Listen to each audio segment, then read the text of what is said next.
Está começando pela TV Novo Tempo mais um programa Evidências na busca de fatos que comprovem a veracidade histórica da Bíblia Sagrada. No programa de hoje eu quero falar do maior assunto que eu poderia tratar aqui na TV Novo Tempo.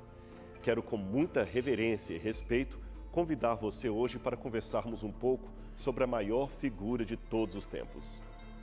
Estou falando do incomparável Jesus Cristo. O tema é inspirado no título de duas obras excelentes sobre o assunto. A primeira escrita por John Stott, famoso teólogo anglicano, e a segunda de autoria de Amin Rodor, do qual tive o privilégio de ser aluno. Jesus é realmente um personagem sem igual, único, de natureza incomparável. Tempos atrás, um anônimo cristão escreveu: "Aqui está um homem que nasceu em uma vila obscura de uma mulher de classe trabalhadora. Ele cresceu em outra aldeia, trabalhou em uma oficina de carpintaria e, aos 30 anos, começou uma carreira como pregador itinerante. Nunca escreveu um livro, nunca teve uma família. Até onde se saiba, ele nunca foi para a faculdade, nem teve grandes conexões ou viajou mais que 200 quilômetros de casa. E ainda assim, não temos outro mestre que tenha tão completamente eliminado o trivial, o falso de seu ensinamento, que selecionou apenas o eterno e o universal e os combinou em um ensino onde todas as grandes verdades encontram um lar no coração dos homens."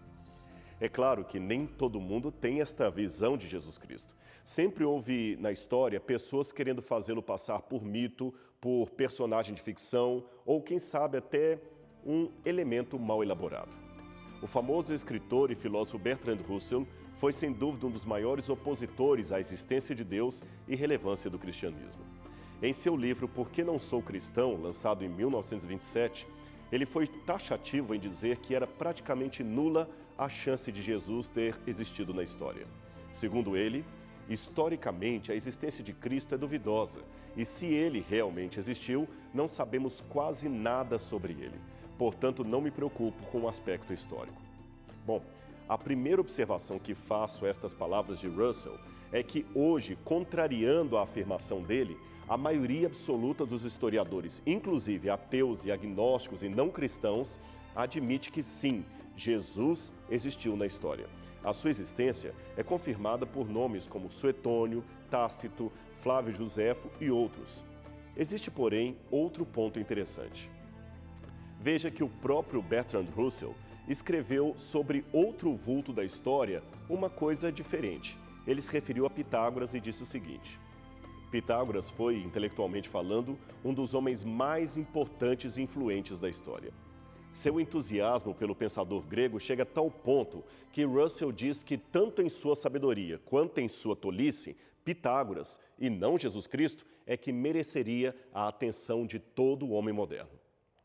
O grande problema, porém, é que, diferente de Jesus Cristo, uma considerável parte dos historiadores nutrem sérias dúvidas quanto à existência histórica de Pitágoras.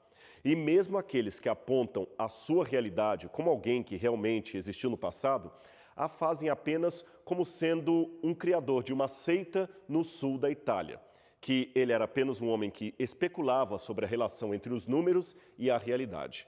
Mas o objetivo não era criar uma descrição científica da natureza. O foco das atividades de Pitágoras, caso ele tenha existido, pareceria ser uma numerologia atribuindo o significado mágico aos números e aos elementos da natureza. Ou seja, ele não foi em nada o pai da ciência. Com esses dados em mente, eu fico me perguntando que critérios Russell usava para negar a historicidade e genialidade de Jesus, ao passo que enaltecia uma figura tão lendária e mística como Pitágoras, que quase certamente não tinha nada de científico, apesar de até hoje os matemáticos atribuírem a ele um dos maiores teoremas que conhecemos, o chamado Teorema de Pitágoras. Mas isto pode ser lendário. Amenizando um pouco a questão, o físico e também ateu Marcelo Gleiser resolveu escrever em seu livro A Dança do Universo que a lenda e o legado de Pitágoras podem ser resolvidos da seguinte maneira: o poder de um mito não está em ele ser falso ou verdadeiro, mas em ser efetivo. Não é tão importante se foi ou não Pitágoras o criador dessa relação entre os números e a natureza. O mito inspirou muitos pensadores, de Copérnico e Kepler a Einstein. e influencia até hoje na busca de uma descrição unificada da realidade física baseada na geometria. É aqui que entra, a meu ver, a racionalidade cristã versus a mitologia do ateísmo. Veja bem, Marcelo Gleiser, a quem eu muito admiro e respeito, é ateu e, se entendi bem o que ele está dizendo, é que a geometria e a ciência moderna podem se basear em alguns mitos, que isto não importa. O que importa é o insight que esses mitos provocaram naqueles que vieram depois deles. Ou seja, o teorema de Pitágoras sobrevive sem Pitágoras. Mas o ponto é que a doutrina de Jesus Cristo não sobrevive sem Jesus Cristo. Veja, não basta para o cristão que Cristo ou Jesus tenha sido um mito que inspirou a muitos pensadores depois dele. Se a vida de Jesus, conforme narrada nos evangelhos, não existiu, então, como disse o apóstolo São Paulo, somos os mais desgraçados de todos os homens. Quer ver o que ele escreveu? Está aqui na Bíblia. Eu vou ler para você nesse exato momento. Se Cristo não ressuscitou, é inútil a nossa pregação, como também é inútil a fé que vocês têm. Mais que isso, seremos considerados falsas testemunhas de Deus, pois contra ele testemunhamos que ressuscitou a Cristo dentre os mortos. Mas se de fato os mortos não ressuscitam, ele também não ressuscitou a Cristo. Pois, se os mortos não ressuscitam, nem mesmo Cristo ressuscitou. E se Cristo não ressuscitou, inútil é a fé que vocês têm, e ainda estão em seus pecados. Nesse caso, também os que dormiram em Cristo estão perdidos. Se é somente para esta vida que temos a esperança em Cristo, somos os mais desgraçados dentre todos os homens. 1 Coríntios, capítulo 15, versos 14 e 19. Sério, não é mesmo? Agora, voltando a falar de Bertrand Russell, em que pese o seu brilhantismo intelectual, brilhantismo, aliás, tão aclamado até hoje por muitos, eu fico me perguntando o que teria ocorrido para que ele odiasse tanto a figura bíblica de Jesus. Sim, a palavra é esta, odiasse, porque o modo como ele escreve, o modo como ele coloca Jesus como sendo um personagem de criação literária barata, que falou um monte de besteiras e tolices, uma pessoa que não se compara ao brilhantismo de Buda ou de Confúcio. Na verdade, ele punha a figura de Jesus como sendo algo que deveria ser combatido, como que deveria ser rejeitado. Mas veja, caso se trate mesmo de um personagem literário mal construído, não há por que sentir-se ameaçado pela figura de Jesus, nem tratá-lo como alguém que merece tamanho desprezo. Veja, jamais vi um filósofo de prestígio escrevendo um livro inteiro apenas para desmerecer a figura mitológica de Papai Noel, considerando Papai Noel alguém que deve ser desprezado. Por isso, o protesto intelectual de Russell me faz pensar que Jesus é muito mais do que um simples mito natalino ou personagem inofensivo. Seu nome ameaça e não condiz com aquela tentativa de minimizar a sua mensagem, fazendo-o aparecer pueril. Existe algo nas palavras e na história de Jesus que arrepiam até o maior dos descrentes. John Stuart Mill foi, sem dúvida, um dos mais brilhantes pensadores e economistas britânicos do século XIX. Aliás, seu ceticismo religioso influenciou em muito o ceticismo do próprio Bertrand Russell. Contudo, o mais curioso é que, apesar de ser cético, ele admitiu que a existência e o brilhantismo de Jesus, diferente do que Russell diria posteriormente, é uma das coisas mais fortes que se pode dizer. Ele mesmo falou que Jesus era a maior prova de sua existência. Afinal, dizia este autor, se Cristo não existisse, nem nós, seus discípulos, teríamos condições de inventar alguém tão fantástico e tão brilhante assim. Em seu livro intitulado Natureza, a utilidade da religião e do teísmo, Mill diz o seguinte acerca de Jesus Cristo. Não adianta dizer que Cristo, como exibido nos evangelhos, não foi histórico e que não sabemos quanto do que é admirável a seu respeito foi superado pela tradição de seus seguidores. Afinal de contas, quem dentre seus discípulos ou dentre os seus prosélitos seria capaz de inventar os ditos atribuídos a Jesus ou de imaginar a vida e o caráter revelado nos evangelhos? Certamente não os pescadores da Galileia, como certamente não o apóstolo Paulo, cujo caráter e idiosincrasias eram de um tipo totalmente diferente. Menos ainda os primeiros escritores cristãos, nos quais nada é mais evidente do que o bem que estava neles. Tudo derivou, como eles sempre professaram que foi derivado, a partir de fontes. C.S. Lewis, ele mesmo um ex-ateu, colocou isso de maneira ainda mais poética. Veja o que ele escreveu. Seria preciso alguém maior que Jesus para inventar Jesus. A causa sempre será maior que o efeito. Noutras palavras, caso eu trabalhasse com qualquer hipótese mínima de que Jesus teria sido fruto de uma criação humana, então eu deveria admitir que aquele que criou Jesus mereceria mais do que um prêmio Nobel em literatura, mereceria um altar. Afinal, Jesus é simplesmente a resposta última e absoluta para a inquietação humana. Não existe nada, nem outro, igual a Jesus. Por que então alguém da estirpe intelectual de Bertrand Russell não admite Jesus como o Senhor de sua vida? Eu sinceramente não sei com certeza, mas uma coisa eu posso afirmar. Aquele que conhece o Evangelho e ainda assim rejeita a sua mensagem, tentará em vão preencher o vazio existencial da alma ampliado por sua descrença. E no lugar de Cristo, Russell sugere que sejamos fascinados por Pitágoras, que, como eu disse, foi filósofo, matemático e muitos historiadores nem sabem ao certo se ele existiu. Deixe-me colocar uma coisa para você.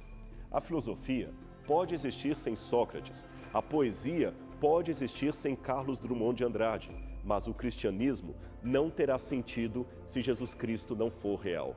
Ele é a razão de nossa fé e o motivo da nossa esperança. A história de Jesus é a própria história de Deus contada de uma forma que intelectuais se espantam, perdidos criam esperança e crianças com pouco esforço a entendem. Sem dúvida alguma, a maior história de todos os tempos. E o que poderíamos dizer mais acerca desse fascinante ser chamado Jesus de Nazaré? Bem, vamos dar um intervalo e logo depois você descobrirá. Então não saia daí porque Evidências volta já já.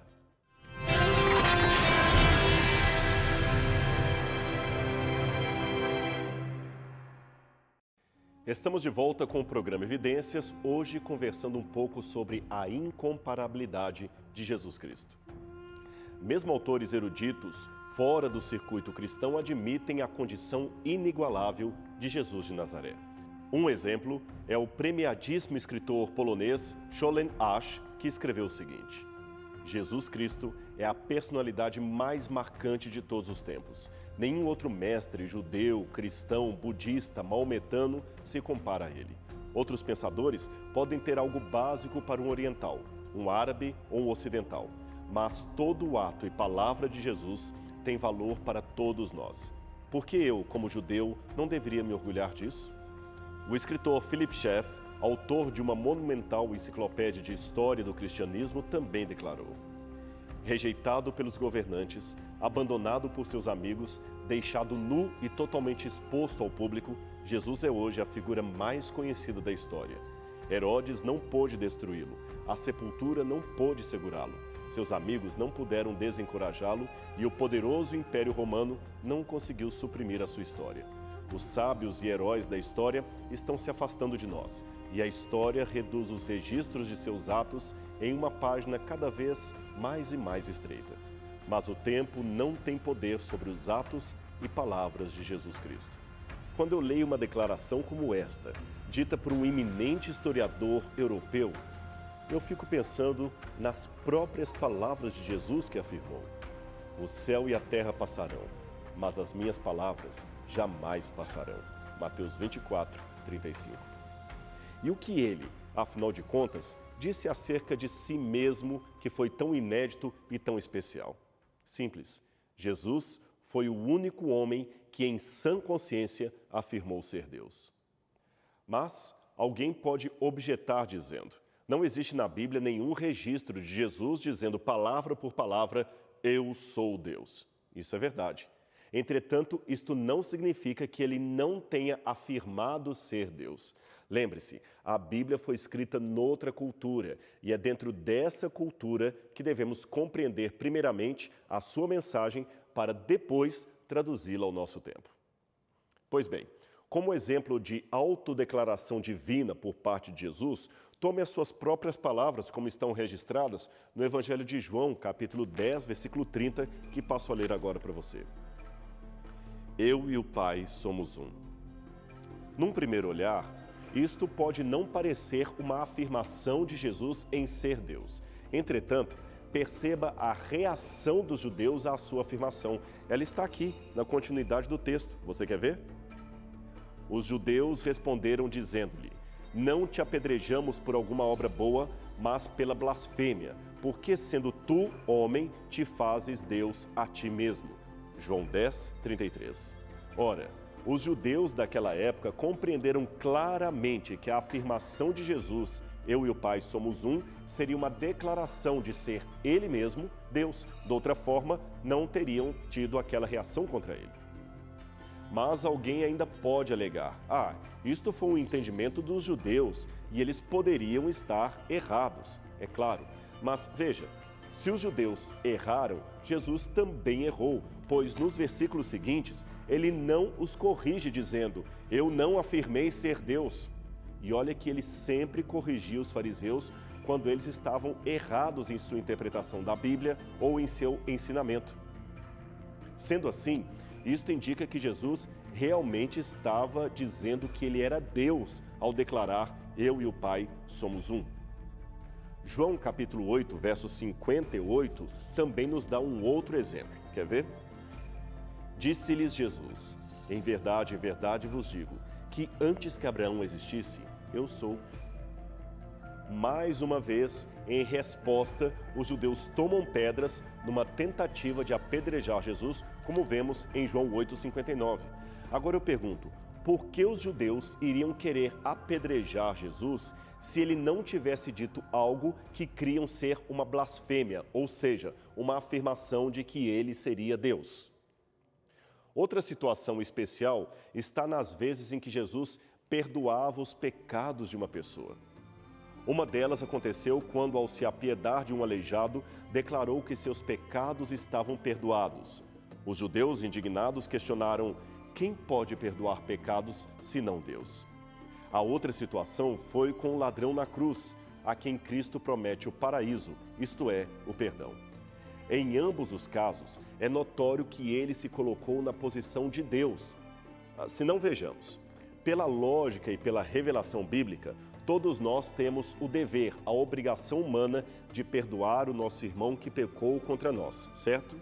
Mas isto implica em perdoar aquele ou aquela pessoa que cometeu uma falta exclusivamente contra a minha pessoa. Veja, eu não posso nem teria como perdoar alguém pelo erro cometido contra outrem. Eu não posso, por exemplo, perdoar Adolf Hitler pela morte de milhões de judeus. Eles nem eram meus parentes. Eu também não posso perdoar o estuprador da filha do meu vizinho, que nada fez à minha pessoa ou a alguém da minha família.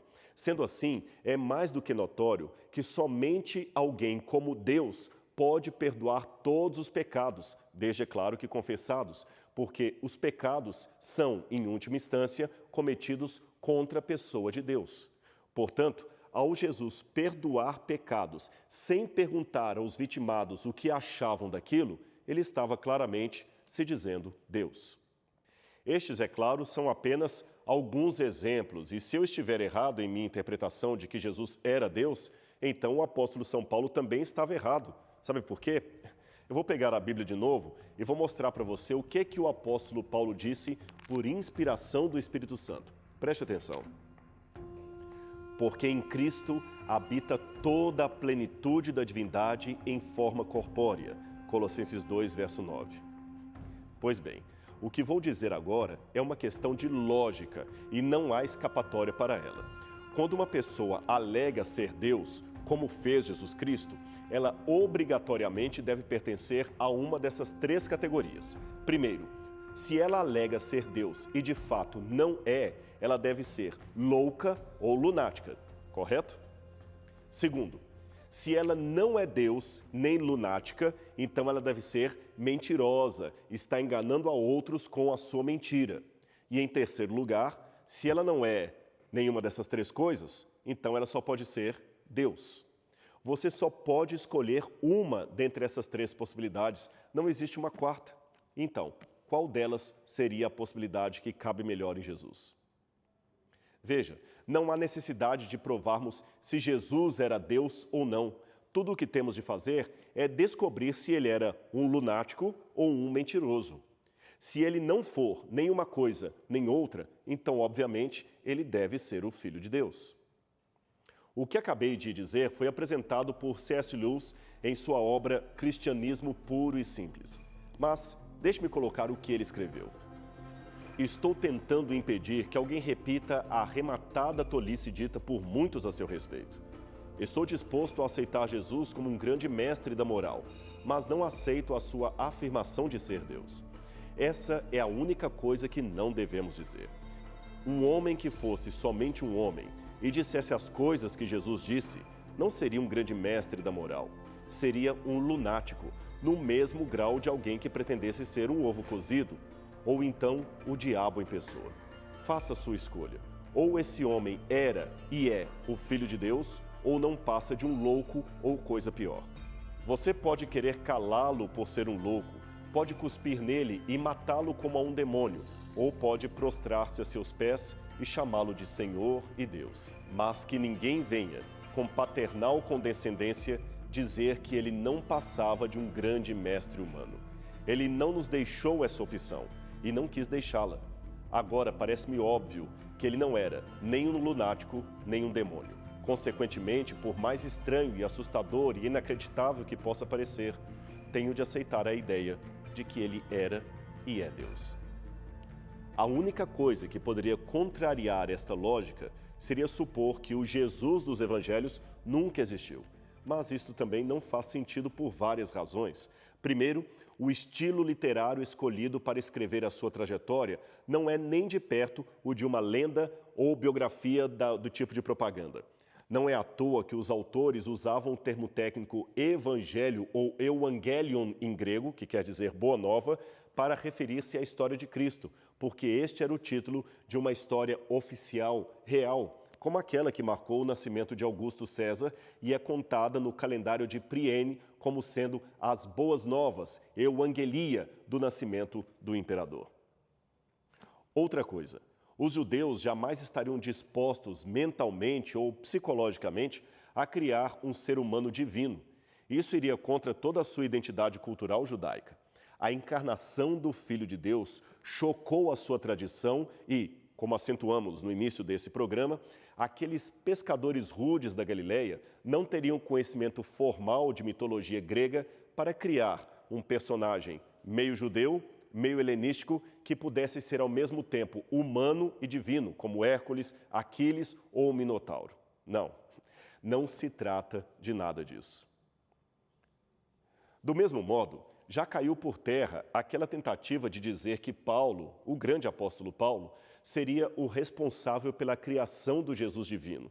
Apesar de um ou outro escritor ainda insistirem nesse ponto, já não está mais em voga esse tipo de hipótese. Aliás, ela nem é aplaudida na academia. Quem insiste em dizer isto está desatualizado do debate corrente. Aliás, para falar a verdade, ainda que a genialidade daquela época ou do nosso tempo pudesse tentar produzir um personagem do nada que fosse como Jesus Cristo, meu amigo, eles jamais o conseguiriam. Basta comparar Jesus aos grandes heróis mitológicos que a humanidade já fabricou, desde o épico do Gilgamesh, para falar dos sumerianos, até o DC Comics, para falar do moderno super-homem. Nenhum deles se iguala ou se compara a Jesus Cristo. Aliás, aproveitando esse ensejo, tomo licença para repetir a conclusão de C.S. Lewis. Seria preciso alguém maior do que Jesus para inventar Jesus. Afinal, a causa deve ser sempre maior que o efeito dela. E por falar em efeito, se intelectuais ateus como Russell aplaudem a figura mitológica de Pitágoras pelo efeito de suas ideias, deveriam fazê-lo de maneira muito maior por Jesus Cristo. Afinal de contas, o efeito da vida de Jesus é muito, mas muito maior do que qualquer teorema postulado por um filósofo hipotético. O que temos, na verdade, no homem de Nazaré é a expressão máxima de Deus em forma humana, a redenção única da raça humana. Ele é o único eu sou, o grande eu sou. A melhor opção é segui-lo, hoje e agora mesmo. Portanto, eu não posso terminar esse programa sem fazer um apelo ao seu coração. Por que você hoje não se rende a Jesus Cristo? Deixe-o entrar em sua vida, deixe-lhe mostrar a certeza do céu, da esperança, da vida eterna, da redenção que Ele mesmo trouxe na cruz do Calvário.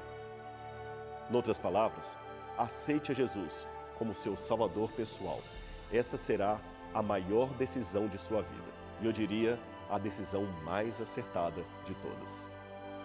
O Evidências fica por aqui, mas semana que vem teremos outro encontro aqui na TV Novo Tempo, o seu canal da Esperança. Até lá!